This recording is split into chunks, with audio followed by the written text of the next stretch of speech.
요한복음 21장 15절에서 23절 말씀이요.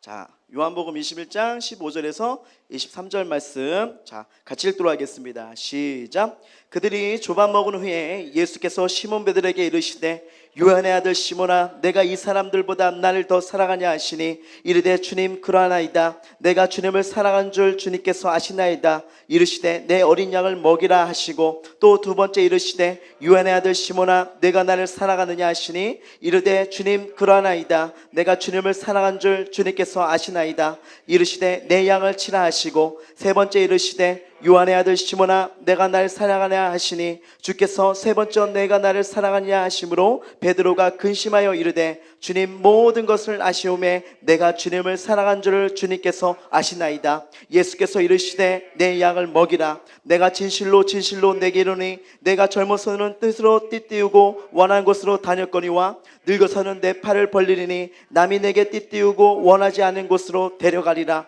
이 말씀하심은 베드로가 어떠한 저녁음으로 하나님께 영광을 돌릴 것을 가리키심이라.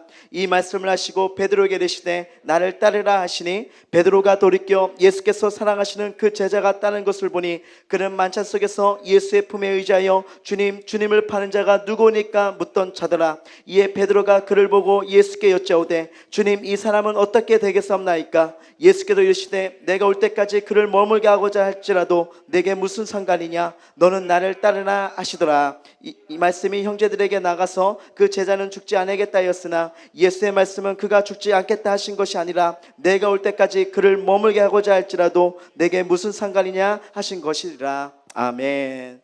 자, 세상에는요 환경이 있지만 그 환경 속에서 어떻게 살아가고 어떻게 생각을 하고 어떻게 바라보느냐에 따라서 만족하는 삶이 수도 있는가 하면 감사할 수 있는 삶도 있지만 분명한 거는 또 그 상황 속에서 감사도 하지 못하고 만족도 못할 수 있는 삶이 있을 수 있다는 것입니다.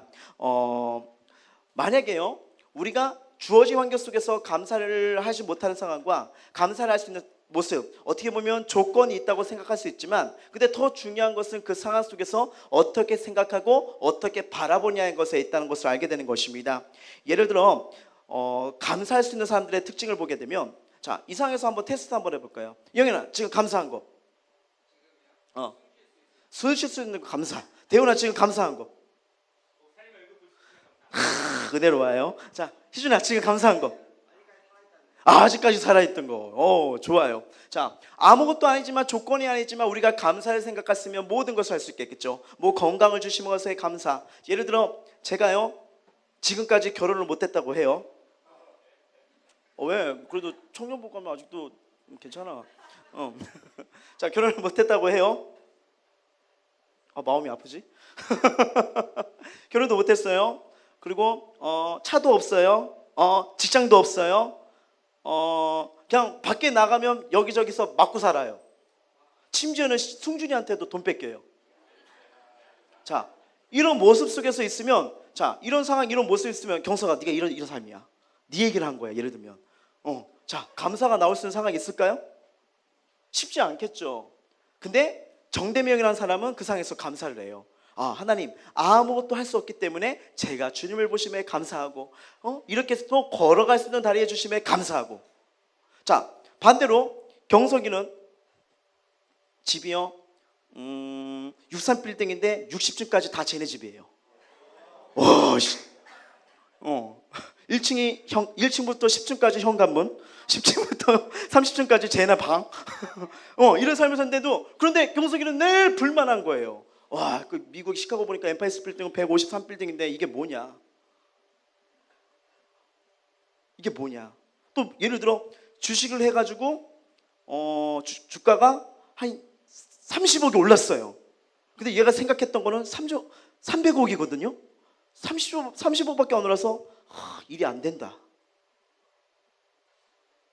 자, 저보다 키가 더 커요. 그렇죠? 피부도 저보다 더 색깔이 좋아요. 진해요. 더 건강하는 특징이겠죠? 그렇죠? 또 우리 기타도 치고 찬양이도 너무 잘해요. 저는 마이크 잡을 수 있다는 것에 감사하는데 저 친구는 이 소리가 아니야. 이게 아니야. 아니야. 그러다가 뭐 예를 들어 옆에 반주 예쁘게 쳐주는데 그 소리가 아니잖아. 나는 아무것도 안 들리는데. 자, 보세요. 만족을 할 수 있는 이 만족, 진짜 만족이 있을 수 있을까요? 자꾸만 안 좋은 거, 내게 주어진 이것을 감사를 보이지 못한다면 이 똑같은 상황에서도 뭐 어떻게 보면 그 부분에 만족할 수 없는 이런 생각, 이런 마음. 자, 무엇이 원인일까요? 자, 원망과 불평 그리고 행복을 도둑질하는 것이 우리 인생에 있습니다. 자, 지금 말한 것 같으면 어떤 의식에서 시작되는 걸까요? 그렇죠. 비교의식입니다. 비교의식이에요. 나는 이렇게 돈을 이렇게 버는데 내가 원하는 대로 되지 않았어. 와, 미국에는 저렇게 큰 빌딩이 있는데 내가 갖고 있는 빌딩 이 정도야.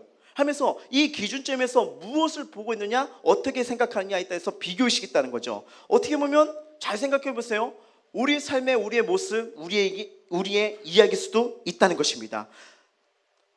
만약에 저런 상황에서 비교의식이 있다면 과연 행복을 누릴 수가 있을까요?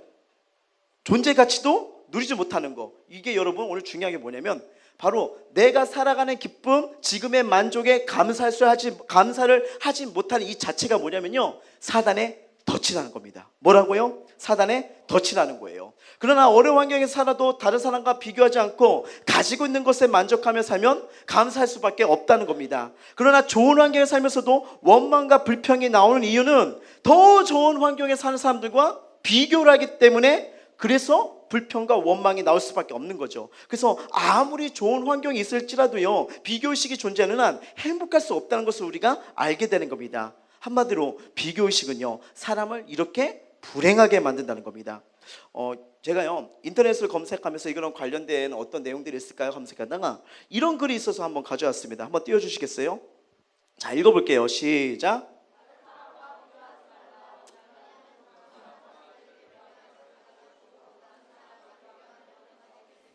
자, 어떻게 생각하십니까?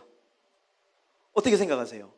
다른 사람과 비교하지 말라. 왜냐하면 높은 사람과 자기를 비교하면 자기가 죽고 낮은 사람과 비교하면 교만해지기 때문이다. 잘 보세요. 내가 경석이랑 환명이, 원지, 건이 이런 애들이랑 다녀요 제가. 그러면 뭐야? 자, 그러면 저는 이랬겠죠. 왜 그 세상은 크기가 크지? 너무 힘들게. 근데 제가 조천, 광훈이, 대영이, 희준이, 뭐 이런 애들이랑 다니면요, 일단 눈이 마주치겠죠. 호흡이 되겠죠. 그리고 저런 친구들과 우리가 만약에 네덜란드나 독일로 놀러 갔어요. 네덜란드나 독일은 여러분 남자 평균 키가 185고요 자매 키가 평균 키가 173입니다. 그러면 우리는 뭐죠? 우리는 백설공주에 나오는 근데 희망이 있어요. 우리 어디로 가냐면, 예를 들면 동남아시아나 이리로 가면요, 윗공기가 느껴져요.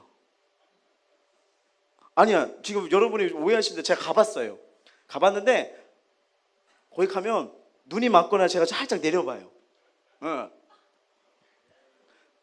지금 안 믿는 심정인데 자꾸 10년 전이라 그럴까? 컸을까? 자, 보세요. 이게 어떻게 바라보냐에 따라서 방금 말한 것처럼 낮은 사람을 자기랑 비교하면 교만해질 수 있다는 거, 그리고 높은 사람을 보면 기가 죽을 수 있다는 건데, 근데 또 한편으로 이렇게 생각해 보면 꼭 그런 것만 아닙니다. 어떤 때는 높은 사람과 비교함으로 분발하게 되잖아요. 분발. 그쵸? 막 아까 180 애들이랑 다니면 남들은 한 발짝 걸을 때 혼자 생각하는 거예요. 그러니까 쟤네들은 게으른 거야. 쟤네는 한 발짝 걸을 때 난 두 발짝 걸으니까 난 부지런하잖아. 뭐 이렇게 생각할 수도 있는 거고, 또 낮은 사람과 비교하면서 또 감사와 위로를 받을 수 있다는 거. 와, 저렇게 낮은 사람들도 힘들게 하는데 내가 이게 주어진 것이 정말 아름다운 거고 소중한 거나 또 느낄 수 있는 계기가 되는 거잖아요. 자, 제가 이거 비교하면서 얘기하는 이유가 뭘까요?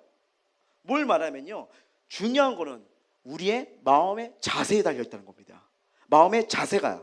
자, 소유냐 존재냐, 인생을 살다 보면요, 존재보다 소유에 마음을 두고 소유를 추구하다 보면 소유에 따라 존재 가치가 달라지게 보이는 것도 있는 거죠. 그러니까 무엇을 가졌느냐, 얼마나 많이 한가에 따라서 존재 가치가 결정되는 것처럼 막 느끼게 되는 거예요. 그래서 자연스럽게 자꾸 내가 무엇을 가지고 있는지 남들과 자꾸 비교하게 되는 거겠죠. 그렇죠? 비교의식은요, 상대가 나보다 부족하게 보면 스스로 우월감에 빠질 수 있습니다.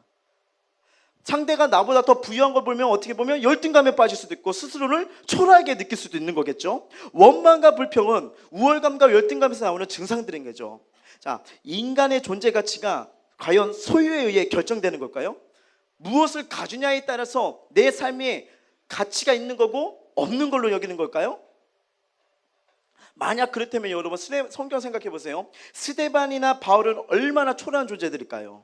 돌로 맞아진 존재들이죠. 그런 삶을 살 수밖에 없죠. 인간의 존재 가치는요, 복음으로 회복된 신분이 결정됩니다. 여기로 여러분, 저와 여러분을 믿어야 돼요. 자, 복음으로 신분됐다. 자, 정연아, 복음으로 회복이 됐니? 복음으로? 그러면 너는 어떤 자야? 아멘. 어떤 자일까? 대영아, 복음으로 신분 회복됐니? 어떤 자야? 하나님의 아들. 오, 승준아, 넌 어떤 존재야?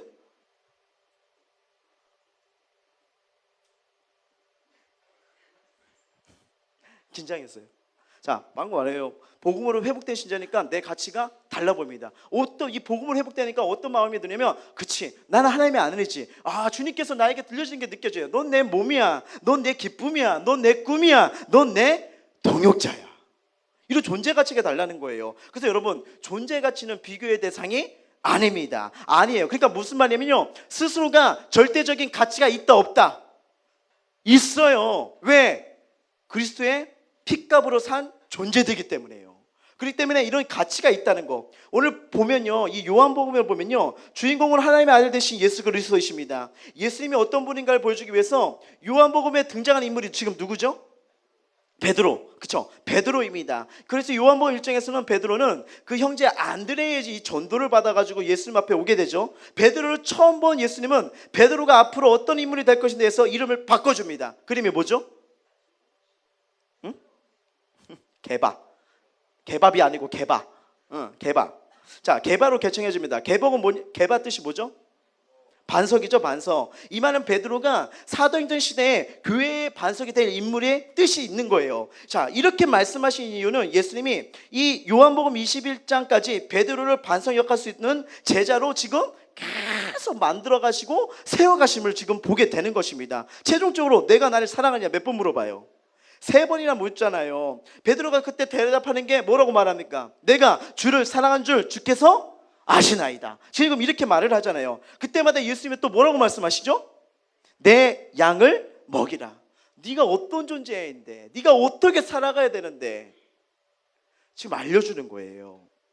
자, 목양 명령을 내리셨어요. 그리고 베드로에게 최후의 메시지 주십니다. 그 말씀이 무엇인지 같이 읽어볼게요. 18절이랑 19절 시작. 내가 진실로 진실로 내게 이르노니 내가 젊어서는 스스로 띠띠고 원하는 곳으로 다녔거니와 늙어서는 내 팔을 벌리니 남이 내게 띠띠고 원하지 않은 곳으로 데려가리라. 이 말씀하심은 베드로가 어떠한 죽음으로 하나님께 영광을 돌릴 것을 가리키심이로라. 이 말씀을 하시고 베드로에게 이르시되 나를 따르라 하시니. 아멘. 자, 이 말씀은 베드로가 어떠한 모습으로 생을 마칠 것인가에 대해서 말씀하신 거잖아요. 이 말을 들은 베드로가 사도 요한이 어떻게 생을 마치게 될 것인가를 또 궁금해합니다. 그때 베드로가 예수께 이렇게 물어보죠. 21절 시작. 이에 베드로가 그를 보고 예수께 여짜오되 주님, 이 사람은 어떻게 되겠사옵나이까? 자, 이 질문에 있어서 예수님의 대답이 뭐죠? 22절 시작.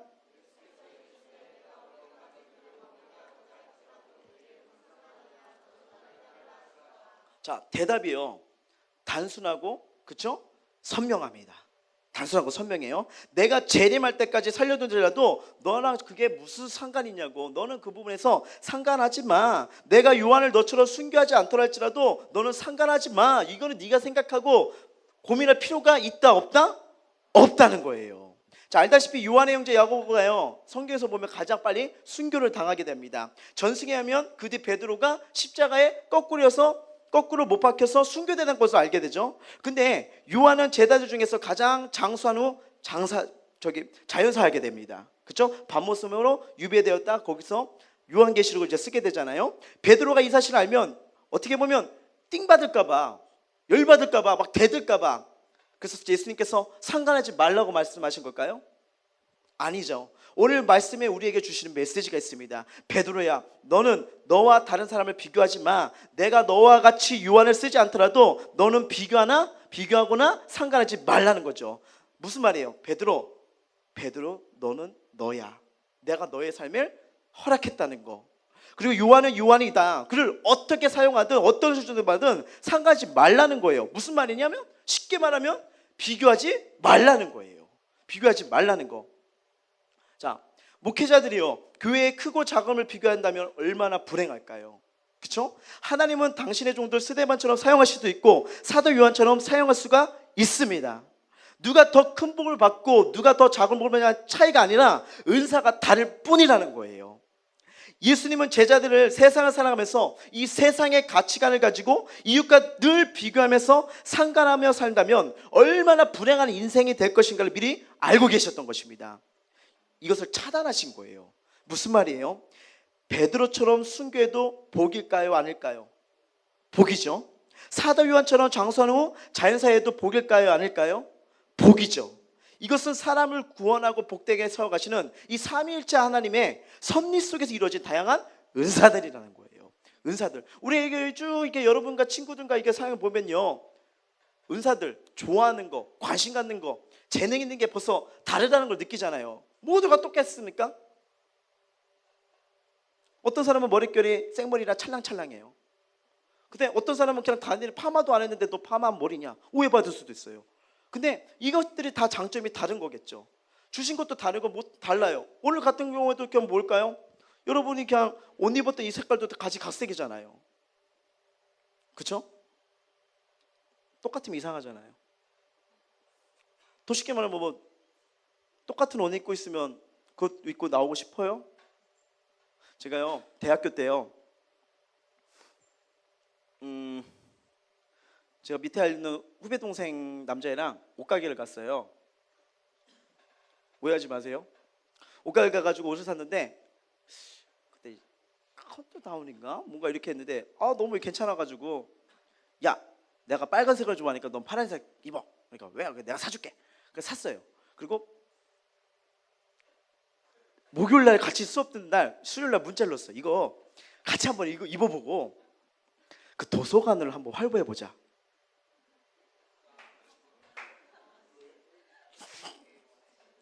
그리고 입고 갔는데 어차피 그 막 이렇게 뭐야 하는 이 눈빛, 이 시선이 이런 게 원래 재밌잖아요. 근데 그걸 예측하고 갔는데 세상에 생각보다 눈빛이 더 뜨거운 거예요. 그리고 장난친 게 뭐였냐면, 왜 갑자기 뜨거워졌냐면, 둘이 걷다가 이렇게 손을 잡고 깍지를 한번 껴봤다가 그러니까 미안해. 이게 좀 장난치려고 이렇게 했는데 분위기 그가 있잖아요. 그냥 싹 해지고 생각보다 너무너무 이게 강렬했던 그 시간이었던 거예요. 그리고 느꼈어요. 이런 장면 다시는 하면 안 되겠구나. 다시는 하면 안 되겠구나. 그리고 마쳤어요. 내가 수업이 이날이나 있으니까 너는 그날 이 옷 입고 오지 마. 무슨 말인지 알죠? 참 이런 걸 보면서 이게 우리가 똑같은 게 아니라 어떻게 보면 이 다양성이 있다는 거, 이게 정말 귀하다는 것을 알게 되는 거죠. 자, 은사가 정말 여러분에게 주신 거 생각하는 게 다 다르잖아요. 자, 방금 제가 옷 같은 거 얘기했을 때 어떤 사람은 막 지금 몇 명 왜 저래 막 이러고 막 이렇게 이런 사람도 있었지만 혹시 안에 누군가는 야, 남자답다 뭐 이런 생각이 들었었죠. 어찌합니까? 모르잖아요. 그렇죠? 자, 이명박 전 대통령의 어머니 최토 집사님, 참 그 삶을 보면 너무나 좋잖아요. 이런 글이 있습니다. 최태원 집사님은 평생 가난 속에서 인생을 보냈습니다. 그의 어머니는 나라와 민족을 위해 늘 기도하시는 새벽 종직이었습니다. 그러나 하나님은 그가 낙원으로 이민 가는 순간까지 사글세 가게 터 하나 주지 않으셨습니다. 생선 가게 앞에서 자판을 놓고 토막 생선을 팔며 지내셨습니다. 이런 삶이 저주일까요? 아닙니다. 가난하고 힘겨운 환경이 하나님을 더욱 의지하게 만들었고 기도의 자리로 나가겠다면 가난한 현실이 복이 아닐까요? 자신은 가난 속에서 기도로 살지 않으면 안 될 현실이었지만 그 기도가 얼마나 아름다운 역사를 만들어게 되었던가요? 역사가 지난 뒤에 보니 가난과 어려운 현실은 저주가 아니라 복이었음을 알 수 있었습니다. 여러분 잘 생각해 보세요. 언제나 그 다음을 바라보는 게 믿음입니다. 믿음이요. 욥처럼 상상할 수 없는 시련 가운데서 그 다음에 올 정금을 바라보는 게 믿음입니다. 그리고 나의 가는 길 오직 그가 아시나니 그가 나를 단련시에는 내가 정금같이 나오리라 외치는 게 믿음이죠. 믿음은 그래서 바라는 것들의 실상입니다. 믿음이 보이는 현실을 바라보고 일희일비하는 것이 아니라 그 다음에 펼쳐질 실상을 바라보는 것이라면 오늘 힘들고 어려울지라도 눈물을 밟고 가는 길이랄지라도 다른 이들과 비교하면서 절망하는 이유가 있을까요? 없을까요? 없는 거겠죠. 왜요? 지금 살아가는 이 과정, 이것이 내 인생을 전체 평가할 수 있을까요? 아니요. 한 부분일 뿐이라는 거예요. 여러분 오늘 날씨가 흐렸죠. 비가 왔죠. 내일 늘 이럴까요? 내일 해 안 뜰까요? 아니죠. 그런데 우리가 이 삶 속에서 느끼고 보고 있는 게 뭐냐면 지금 나에게 흘려지는 이 어둠 속에 이 비만 바라보고 있다면, 날마다 그걸 생각하고 그걸만 붙들고 있다면 나란 존재가 얼마나 소중하고 귀한지 그것을 제대로 누릴 수 있는 그런 삶을 살 수 있을까요? 혹시 자매님들 옆에 자매 보세요. 나보다 이쁜가요? 기가 죽습니까? 우리 형제님들 옆에 보세요. 나보다 잘생긴 형제가 있어요? 경석이 있구나. 정연이? 자, 타고난 재능을 가진 자를 보면 기가 죽는가요? 자, 대부분 사람들이 느낄 수 있는 게 뭐냐면 부는 복이고 비는 저주라고 생각할 수 있습니다. 그리고 건강은 복이고 병든 것은 저주로 인식할 수도 있다는 거죠. 근데 여러분 이건 잘 생각하셔야 돼요. 이거는 지극히 비성경적입니다. 비성경적이에요. 무슨 말이냐면요, 자, 바울을 괴롭혔던 이 육체의 가시 저주였습니까? 아니잖아요. 복 중에 복이었습니다. 약할 때 강함 되시는 그 하나님을 더 찬양하잖아요. 맞죠? 자, 나아만 장군은 나병 때문에 누구를 만나게 되죠? 하나님을 만나게 되잖아요. 그리고 온전한 예배자로 서게 됩니다. 이런 측면에서 질병은 복이라는 거죠. 복이라는 거죠. 자, 사울 왕은요, 왕이 된 후에 그 순수한 신앙이 변질됩니다. 솔로몬도 부귀와 영화가 그를 병들겠죠. 이런 측면에서 보면 왕과 부귀, 영화는 저주인 것입니다. 잘 보세요. 일순간에 자녀들을 잃었던 성경 인물 누구죠? 누구? 욥이죠. 그렇죠. 욥이에요. 자, 재산도 잃었습니다. 그리고 심한 질병에 걸려 고통의 나날을 보냈죠. 자, 그 때문에 이는 귀로만 들었던 하나님을 눈으로 보게 되잖아요. 눈으로 봅니다. 그리고 지금은 고통받는 자들에게 위로와 희망을 주는 자가 됩니다. 여러분, 욥이 겪은 것은 아픔이 아니라 저주가 아니라 뭐예요? 복이었죠. 복이라는 겁니다. 자, 요셉이요, 아버지 집에서 아버지 사랑을 계속 독차지하고 살았다면 그는 애굽의 총리가 될 수 있었을까요? 아니요. 팔려 가야 됩니다. 팔려 나가야 된다는 거예요. 아버지의 사랑을 독차지하며 살 때 요셉은 그 형제들에게 끊임없이 시기와 미움을 받으며 살 수밖에 없었겠죠. 그의 형제들이 장사꾼들에게 요셉을 팔아 보디발 가정의 노비가 됩니다. 그때 시기와 미움부터 어떻게 됩니까? 해방이 되어버렸잖아요. 억울하게 누명 쓰고 죄수가 되어 감옥에 들어갔을 때 보디발의 아내의 끈질기 유혹부터 해방될 수 있었습니다. 그리고 감옥은 총리로 가는 뭐예요? 지름길이었죠. 거기 아니었으면 어떻게 왕 앞에 나갈 수 있는 방법이 있었을까요? 요셉은 보디발의 가정의 노예가 되고요, 억울하게 감옥에 갇혔습니다. 이게 어떻게 보면 그 순간은 저주 같지만 우리가 성경적으로 결론을 보면 뭐예요? 복이었습니다. 복이었다는 거. 건강한 것 때문에 하나님을 인정하지 않고 스스로 하나님이 되어 그 건강으로 쾌락을 쫓는 삶이 되어버린다면요, 그게 복이라고 할 수 있을까요? 그러나 질병 때문에 인간의 연약함을 알고 하나님을 찾게 되는 동기를 제공하고 있다면 그것은 저주가 아닙니다. 여러분은 어떠하십니까? 가난 때문에 초라하게 느껴지는 것도 이 존재 가치를 누리지 못하고 소유 가치에 눌려 사는 증상이라 볼 수 있는 거예요. 혹시 부유 때문에 늘 든든하다는 생각이 든다면 존재 가치를 누리며 살아가는 사람이라기보다는 소유 가치에 붙들려서 사는 사람일지도 몰라요.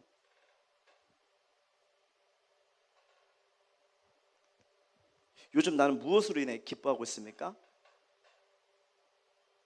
반대로 난 요즘 무엇 때문에 슬퍼하며 살고 있습니까?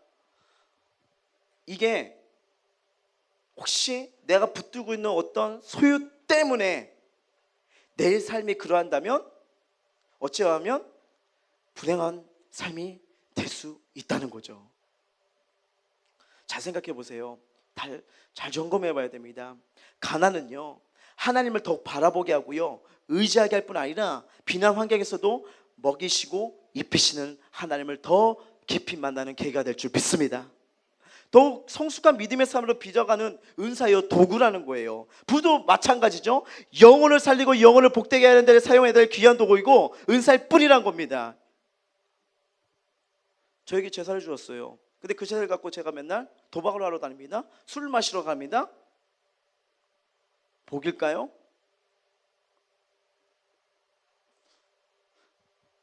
제대로 사용하면, 아름답게 쓰여지면 복도, 가난도 결국 그것 때문에 하나님이 바라보게 되고 하나님을 찬양하게 되고 그분의 이름을 나타낸다는 거, 이 자체가 복이라는 거죠. 자, 이처럼 빈이나 부가 은사와 도구에 관해서 빗나가는 것이 죄의 개념입니다. 빈이나 부가 모두 소중한 은사와 도구이기 때문에 무시해도 안 되고, 부가 목적이 되고 그것을 얻기 위해 끊임없는 목마름에 사로잡혀 살아서도 안 된다는 거죠. 부이든 빈이든 감사로 받아들이고 누리면 된다는 것입니다. 이것이 믿음의 선지자를 통해서 보여준 멋진 삶이죠. 요셉처럼, 바울처럼요. 하나님의 아들이 되고 그리스도의 몸이 되는 거 더 큰 복은 없습니다.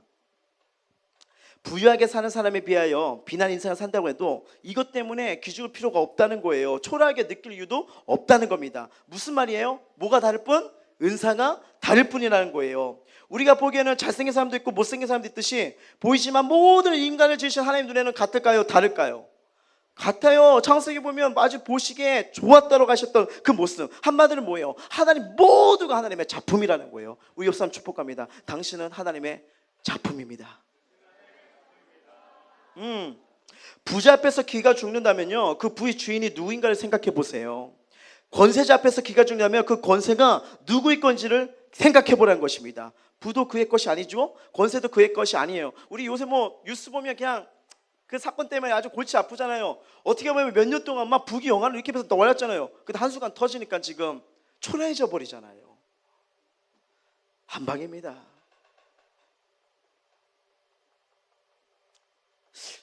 뭐 더 지켜봐야겠지만 짧게 느끼는 것은, 이게 뿌린 대로 거두는 건가? 뿌린 대로 거두는 건가? 참 그런 생각을 해봅니다. 인간을 포함해서 만물의 주인은 오직 하나님 한 분이십니다. 이게 우리 아버지 아닐까요? 만물의 주인 되신 아버지를 생각하면 우리 스스로가 만물의 주인처럼 생각하지 않을까요? 잘 생각해 보세요. 여러분의 끼가 있습니다. 누가 주셨죠? 하나님이요. 그 끼가 누구의 것이죠? 아버지 것이잖아요. 그리고 그분께 나왔기 때문에 그래서 주인에게로 돌아갑니다. 재산, 재능, 권세, 생명까지 인간의 것이 아니잖아요. 자기 생명 조절할 줄 아는 사람, 조절할 줄 아는 사람이요.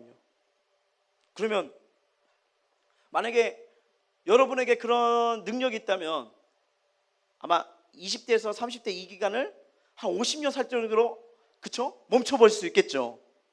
그쵸? 근데 이런 부분도 몰라요. 잘 보세요. 지금 보세요. 얼굴이 지금 다 20대 얼굴입니다. 혹시 알아요? 갑자기 막 일주일 사이에 노화 현상이 막 일어나가지고 딱 왔는데 나도 모르게 영현이 보자면 대화 보고 누구세요? 내가 먼저 인사했지. 그죠? 대운이요. 고등부 때도 이 얼굴이었습니다. 지금도 이 얼굴이고요. 근데 그때는 막 제가요 제 친구를 봤을 때 그 2층 소망홀 거기가 이제 교육자실이었거든요. 그러면 맨날 와서 앉아 있는 거예요. 그러면 제가 맨날 먼저 인사했어요. 안녕하세요. 안녕하세요. 근데 얘기를 안 해요. 이거예요. 그러다가 또 이제 그때 이제 작업복 이렇게 일하러 가지고 와가지고 이렇게 입고 있길래 청년복 입고 이렇게 머리도 엄청 길었고 파마도 했었고 그때 염색도 했었지. 염색도 했어가지고 나랑 나이가 동갑이거나 형님 뻘 되시겠다. 계속 인사를 했는데 나중에 제가 이 목사님 때 물어봤어요. 저 청년 교사냐고. 아니라고. 그래요? 맨날 와서 앉아 있던데. 그러니까 뭐 이렇게 목사님이랑 알고 있는 뭐 어떤 지사님이세요? 아니래요. 고등부래요. 내가 그때 내가 여태까지 인사를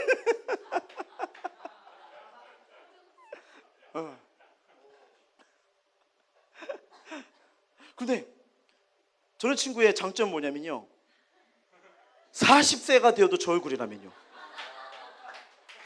대박 아닙니까? 좋은 거죠. 좋은 거죠. 그러니까 모든 일에 태훈아 감사가 있어 없어?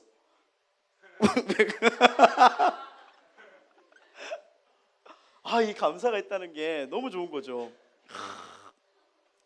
자, 우리가 이 삶 속에서요, 이 모든 것이 하나님의 주신 거라고 알고 있다면 기죽을 필요가 없다는 거예요. 그분의 손에 있다니까. 그분이 나의 아버지시고 주관자면 난 그냥 그분이 따라간 대로 가면 된다는 거예요. 베드로에게도 있잖아. 날 따르라.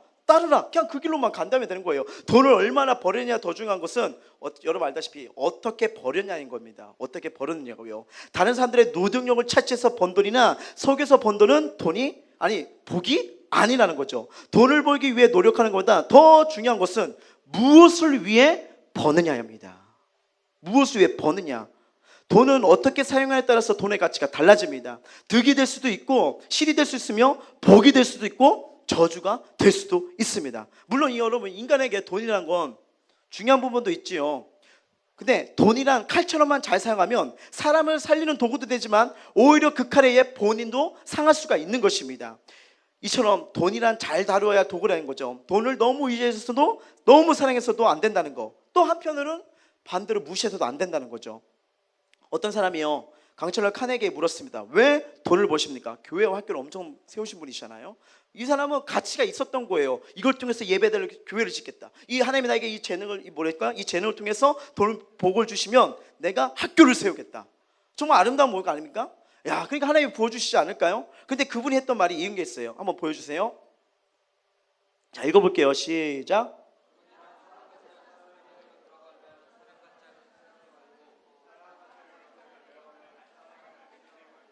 아멘. 참 의미가 있죠. 사랑 같지 않은 사람에게 들어가면 사랑 같지 않던 세상을 만들고, 사랑 같은 사람에게 들어가면 사랑 같은 세상을 만들기 때문이라는 거. 그러니까 돈이란 누구에게 들어가냐에 따라서 그 영향력이 크게 달라진다는 의미인 겁니다. 그러므로 그리스도인은요, 잘 기억하십시오. 그리스도인들은, 하나님의 자녀들은 영혼을 구원하고 영혼을 복되가는 위해서 돈을 벌어야 됩니다. 그런 자에게 하나님은요, 물질의 복을 주실 수밖에 없는 거겠죠. 공부도 마찬가지예요. 그 한동대 총장으로 계셨던 김영희 교수님의 명언이 무엇인지 아십니까? 명언이요? 한번 그때 탐방을 가가지고 한번 들어봤는데 너무 슬로건이 너무 좋더라고요. 공부해서 남주자, 배워서 남주자. 참 우리가 이 살아가는 이 경쟁 사회 때 공부해서 나 잘 되자, 공부해서 나만 살자. 솔직히 이게 이 모습이잖아요. 그런데 너무 좋은 거예요. 공부해서 남주자. 공부하는 이유가 남을 줘야 된다. 그리고 배워서 또한 남주자라는 거. 와, 그 학교가 그렇게 성공할 수밖에 없는 이 지방에서도 그때요, 가가지고 그 교수님의 말씀을 들었는데, 졸업자들이 대다수 삼성, LG 이쪽으로 거의 들어간다고 그렇게 얘기를 하시더라고요. 많이 그쪽으로 이렇게 가는 것을 대기업에 들어가는 거 보면서 이 마인드가 자신만을 위해서 살고 자신만을 위해서 공부하고 자신만을 위해서 재능을 사용하는 것이 아니라 주변의 사람을 영향을 끼친다는, 결국 뭐예요? 이 사람들이 한 사람 한 세우시면요, 지역이 바뀌어요. 이런 사람들이 이렇게 지역이 바뀌어버리면 나라가 바뀌어요. 나라가 바뀌면 또 이웃 나라를 도와줄 수 있는 영향력 있는 모습이 되는 게 아닐까요? 그래서 가만히 생각했습니다. 변화는 누구부터? 나예요. 나라는 거겠죠. 정말 아름다운 패러다임과 롤모델을 보여준 거죠. 자, 요즘에 수저 개그론이 아주 유행하잖아요. 수저 개그론. 자, 돈이 많은 집에 태어난 아이를 무엇을 물고 나왔다고 하죠? 금수저예요. 먹고 살기에 부족함이 없는 집에서 태어난 아이를 은수저를 물고 나왔죠. 그죠? 먹고 사는데 지장이 없는 집에서 태어난 아이를 동수저예요. 금은동.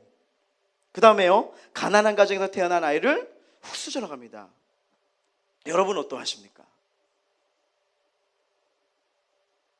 뭐 이 중에는 뭐 금수저도 있을 테고, 은수저도 있을 테고, 동수저도 있을 테고, 흙수저도 있었겠죠. 그렇죠? 맞죠? 저 같은 저의 인생을 보면요, 거의 흙수저인 거예요. 가난한 개척교회에서 자라가지고 그 막 이렇게 이 눈물 막 흘리는 이 현장에서 자랐죠. 뭐 돈이 없어가지고 지하에서만 사는 이런 사람들. 비가 오면 맨날 바가지예요, 바가지. 퍼내야 되고 이런 삶이었죠.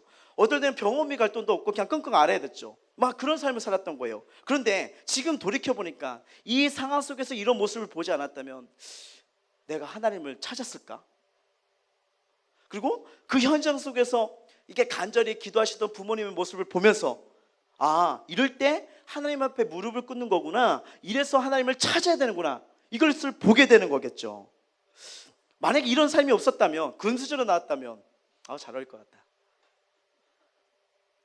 옛날에 어떤 분이 그러시더라고요. 저를 딱 보시더니 그럼 참 술 잘 마시게 생겼다 막 이러는 거예요. 그러면서 막걸리 마실 줄 아냐? 근데 뭐 그럴 수 있다고 하는데, 제 기억으로는 취했던 적은 별로 없던 것 같아요. 네. 왜냐면요, 이 가게에 저주가 있어요. 우리 할아버지가 술고래셨거든요. 그래서 제가 한때 조금 세상에서 방황할 때 나는 안 취하더라고요. 근데 그게 딱 내가 지금 생각해보면 근데 조금 살짝 웃겠어요. 아니 내가 무슨 술이랑 막걸리랑 어울려? 딱 봐도 와인이랑 어울리지 않습니까? 죄송해요. 자, 세상에 사는 모든 부모들은요, 자녀들에게 한 푼이라도 더 물려주려고 합니다. 그러나 그것이 꼭 자녀들에게 득이 되는 경우가 아니라는 거죠. 부를 물려주는 경우가 돈의 가치를 모르기 때문에 생활력이 약해질 수 있고, 그것 때문에 돈이 하나님 노릇하면서 하나님을 잃게 되고 오히려 방탕하게 될 가능성이 높기 때문인 거죠. 요즘 이 사회에서 이 문화가 돈 있는 자가 권력을 잡고 돈 있는 자가 어떻게 보면 사회를 뒤흔드는 이런 현실, 이런 모습이 우리에게 있는 모습이잖아요. 그러다 보니까 세상이 모르게 돈만 벌으면 되는구나. 제가 중간에 한번 드라마를 오랜만에 하나 봤어요. 김사부? 낭만 의사? 낭만 닥터. 김사부 봤는데 역시 의학 드라마는 재밌어요. 재밌는데 그 남자 주인공 누구지? 그 남자 잘생긴 애 유연성? 서수연, 너 여태까지 설교하다가 대답 한 번도 안 하는 게 잘해졌어요.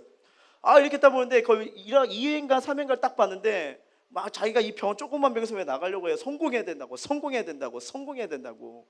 아마 이제 스토리가 보이겠죠. 그 과정을 통해서 이제 사람이 가치가, 생각이 바뀌는 게 뻔한 스토리가 나오겠죠. 그리고 또 이제 사랑하는 여인이 나오고. 근데 참 이게 현실에 있는 이 사람들의, 우리가 꿈을 향해, 그리고 여러분이 지금 준비하는 것에 잘 생각해 보세요. 내가 그걸 딱 보면서 저도 이제 생각을 해보는 거예요. 내가 왜 목회에 하나님이 날 일 부르셨지? 그러면 난 지금 이거 어떤 마음이 돼 있었지? 근데 늘 온전한 건 아니더라고요. 여러분은 어떠하십니까? 날 위해서 몸부림치고 있습니까? 아니면 그 모습, 그 삶을 통해서 누군가를 살리기 위해서 준비하고 있습니까? 참 많은 고민을 하게 되더라고요. 내 삶 가치는, 어떻게 보면 저와 여러분에 주어진 가치는 이 세상에 살 동안 정해지는 거잖아요. 그렇죠? 이 정해진 이 시간, 뭐 누군가는 30년 있을 수도 있고 누군가는 50년 있을 수도 있고 모르겠죠. 누군가는 100년까지 있을지도 모르겠지만, 중요한 것은 길게 살았냐 짧게 살았냐 이게 아니라 가치가 있었느냐, 하나님이 인정할 만한 가치의 삶을 살았느냐. 성공하니까 절로 가야 된다, 성공하려면 무조건 이 길로 가야 된다, 이 패턴? 아니요. 맞을 수도 있겠지만 중요한 건 전 마음가짐이라고 생각합니다. 마음가짐이요. 어차피 사람들은 서로 속일 수가 있겠잖아요. 근데 하나님은 아시잖아요. 근데 제가 내 자신만 봐도요, 어떤 부분에서 정말 몸부림치면서 하나님만 바라보고 싶은데 막 응답이 되는 조건이 오면 어느 순간 자꾸 마음속에 그 응답이 되려는 이 선물 속에 마음이 빠져버리는 저희 연약함을 볼 때가 많습니다. 요즘 하나님이 저에게 주신 기도 제목들이 상당히 많아요. 그러면 딱 느끼는 게 뭐냐면, 와, 이건 진짜 인간의 힘으로 할 수 있는 게 아니구나. 천천히 떠져 느낍니다. 예. 그냥 이게 상황과 환경과 이게 하나님이 저에게 주신 이 꿈이 있는데, 와, 이게 정말 쉽지가 않은 거예요. 쉽지가 않은 거예요. 그래서 요새 이제 뭘 택했냐면, 이게 기도는 많이 해야 되는데, 몸도 게을러지고 피곤하니까 자꾸 이게 드리고 싶은 이 열정, 이 시간을 잘 못 채우니까 막 죄송해요, 막 혼자 막 짜증이 나는 거예요. 그러면 어떻게 해서라도 시간을 쪼개서 할 수 있는 게 뭘까 하니까 점심 시간이었던 거예요. 점심 시간. 그래가지고 5층 있잖아, 히라콜. 평소 때 보면 아무도 없잖아요. 그리고 히라콜이 넓잖아요. 그래서 짧게는 30분, 길게는 1시간 20분 돕니다. 혼자 돌아요. 이게 지나가면 저기서 뭐하나 뭐 이런 생각도 있었겠지만, 그런데 돌면서요 워킹 기도가 되는 거예요. 근데 기도 제목이 딴 거 없어요. 짧습니다. 하나님, 저의 삶을 인도해 주심 믿고 감사합니다. 저를 통해서 역사가 일어날 줄 믿고 감사합니다. 이거밖에 안 해요. 보이는 건 없습니다. 막 느껴지는 거 없습니다. 근데 내가 쓰는 건 감사밖에 없잖아요. 그런데 아무것도 아니지만 그러면 딱 하고 나면 너무 마음이 평안한 거예요. 그래요. 상황은 바뀌어진 게 없어요. 어떻게 보면 더욱더 어려움과 장애물이 더 있을 수도 있겠죠. 그런데 마음의 자세는 편해지는 거예요. 그리고 그 상황에서 다시 한번 하나님을 묵상하니까, 그렇지, 하나님은 전능하시지. 그렇지, 하나님은 살아계시지. 그래서 계속 기도 제목 중에 하나가 뭐냐면, 하나님, 저의 삶을 통해서 하나님의 살아계심을 보여줄 수 있는 그런 응답의 삶이 되게 하여 주셔서, 그냥 주님이 나타났으면 좋겠더라고요. 주님이 나타났으면 좋겠어요. 모르겠어요. 누구에게나 다 십자가의 길이 있겠지만, 어떻게 보면 하나님이 저에게 주신 좁은 길일지도 몰라요. 그런데 계속 나에게 주신 말씀이, 네가 강을 건널지라도 물 가운데 있으라도 불꽃 있을지라도 내가 너와 함께 하지 않을 거냐. 이 말씀을 계속 주는데, 이게 얼마나 위로가 되는지. 근데 또 충만해요. 그 다음날 또 뒤돌아보고 또 상황과 환경과 읽어보면 막 이런 건데, 그러면 다시 또 이게 나구나. 진짜 한순간도 하나님 놓치면 안 되겠구나. 이걸 많이 느끼게 됩니다. 자, 이제 말씀을 맺도록 할게요. 어떤 게 가치 있는 삶일까요? 자, 이것을 다시 한번 고민하게 되는데, 옛날에 그 담임 목사님 설교 중에 하셨던 이 말씀 있잖아요. 그 내수동교회 원로 목사님 박희천 목사님이 말씀하신 간증인데, 그 목사님께서 평생 잊지 못할 스승이 있다고 하셨습니다. 그분이 바로 한상동 목사님, 돌아가신 한상동 목사님인데, 그분이 이렇게 어떻게 간증을 하셨냐면요, 한상동 목사님은 하나님을 사랑하고 성경을 사랑하고 교회를 사랑하고 영혼을 사랑하는 분이셨습니다. 그는 금건절약의 달인이셨습니다. 헌신예배 초청을 받아 말씀을 전하시고 가실 때 교회에서 택시를 잡아주면 택시비를 미리 운전사에게 줍니다. 조금 가다가 목사님은 사정합니다. 기사 양반, 내가 돈이 필요해서 그러니 그 택시비 좀 돌려주십시오. 저는 그냥 걸어가려고 합니다. 택시비를 다시 돌려받을 정도로 돈을 아끼신 분이셨습니다. 그분은 돈을 쓸 줄 모르고 한 푼, 두 푼 저축하시는 분이셨습니다. 돈이 어느 정도 모아지면 집을 샀습니다. 그 목사님이 사서 세를 놓은 집이 부산에 여러 채 있었습니다. 기도하는 것이나 설교하시는 것을 보면 그 목사님은 참 신령하게 보였습니다. 그런데 돈을 모으는 모습이나 집을 한 채, 두 채 사놓으시는 걸 보면 새 속에 물든 사꾼 목사처럼 보였습니다. 자, 고려신학대학교 부지 구입을 위해 교단적으로 모금을 할 때 그 어르신이 그동안 사놓은 집을 다 팔아 그 부지를 구입해서 헌납하셨습니다. 현재 부산 앞바다가 훤히 보이는 고려신학대학교 위치가 바로 그 땅입니다. 그때 그 목사님의 근건절약의 목적을 알게 되었습니다. 그때 깨달은 것은 바로 돈을 귀하게 사용하기 위해 저축이 필요하다는 것을 깨닫게 된 것입니다. 참, 이걸 보면서 물론 여기서는 돈, 이 물질적인 것이 나왔지만 물질뿐이겠습니까? 우리의 시간, 우리의 몸, 우리의 삶. 어떤 글을 보다가 이런 생각이 들더라고요. 꿈에 집중하면 그 삶에 집중하는 것도 달라진다. 무슨 말인지 알나요? 꿈에 집중하면 그 삶에 집중하는 것도 달라진다. 잘 생각해 보세요. 하나님이 여러분들에게 주신 꿈들이 있을 겁니다. 믿으십니까? 그러면 그 꿈과 관련된 것에 집중하는 시간이 많습니까? 꿈과 관련 없고 오히려 나의 재능과 비전과 시간과 삶을 빼앗기는 다른 것에 집중을 하고 있습니까? 그게 수요일쯤에 제가 묵상하면서 그거를 보면서 많은 고민을 하게 되더라고요. 하나님이 나에게도 주신 꿈이 있는데 지금 나의 삶에 이 꿈이랑 관련된 것에서 나는 집중을 하고 있을까? 여기서부터 여러분, 똑같은 시간 똑같은 삶이지만 5년 뒤 10년 뒤 위치가 달라질 겁니다. 위치가 달라진다는 거. 자, 무슨 말일까요? 우리 모습이 얼마나 더 높이 올라갈까 보다는 얼마나 더 낮아졌을까가 중요하다는 거죠. 얼마나 가졌는가 보다는 더 중요한 것은 얼마나 더 많이 베풀며 살아가는 것입니다. 얼마나 더 건강하기보다는 얼마나 몸을 하나님께 드렸는가가 중요한 거죠. 비교하라면 이런 걸 비교하라는 거예요. 하나님이 나에게 주신 삶, 하나님이 나에게 주신 꿈, 난 그 시간, 그 삶을 어디에 집중하고 있는지. 그래서 하나님 우리에게 말씀하시죠. 상관하지 마, 비교하지 마. 너는 내 아들이야. 너는 내 꿈이야. 이보다 더 큰 복은 없는 줄 믿습니다. 그래서 저와 여러분이 어려운 환경 속에서도 다른 사람과 비교하지 않고 자기가 가지고 있는 것에 만족하며, 그리고 모든 것이 가난도, 부도 은사고 건강도 질병도 은사라는 것이 하게 되냐면, 그것 때문에 하나님을 찾을 수 있고 그것 때문에 하나님의 이름을 나타낼 수 있다면 이것이 참된 행복의 삶이 될 줄 믿습니다. 이 삶으로 전진할 수 있는 저와 여러분 되시길 주님의 이름으로 축복합니다.